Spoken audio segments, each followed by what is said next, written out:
ইফতারির পূর্বে দোয়া করা, ওইভাবে সারাদিনের কাজকাম করা যেন আসর থেকে মাগরিবের মধ্যে কোনো কাজ না থাকে।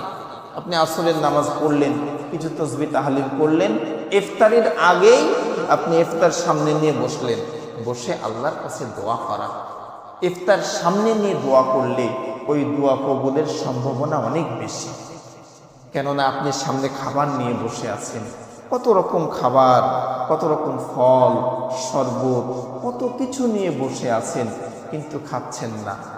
আল্লাহ রাব্বুল আলামিন ফেরেশতাদেরকে বলতে থাকেন, ওরে ফেরেশতারা, আমার গোলামেরা সারাদিন না খেয়ে আছে, কত হাড় ভাঙা কষ্ট করেছে, ভ্যান চালিয়েছে, রিক্সা চালিয়েছে, সারাদিন অফিসে কাজ করেছে, তারপরেও তাদের সামনে এত খাবার রাখা আছে, তারা খাচ্ছে না। কেন খাচ্ছে না?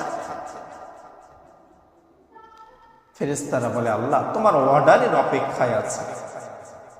আল্লাহ বলতে থাকেন, আমার গোলামেরা কি আমাকে দেখেছে? ফেরেশতারা বলে, না, আল্লাহ দেখে নাই। যদি দেখতো তাহলে তারা কি করত? না দেখেই আমাকে এতটা ভয় করছে, আমার জাহান্নাম দেখে নাই, জান্নাতের নাজ নিয়ামত দেখে নাই। তো যে সকল গোলামেরা এত সুন্দর খাবার সামনে রেখে আমার অর্ডারের অপেক্ষায় আছে, তারা খাচ্ছে না, ফেরেশতারা তোমরা সাক্ষী থাকো, আমি আল্লাহ আমার ওই সকল গোলামকে মাফ করে দেব।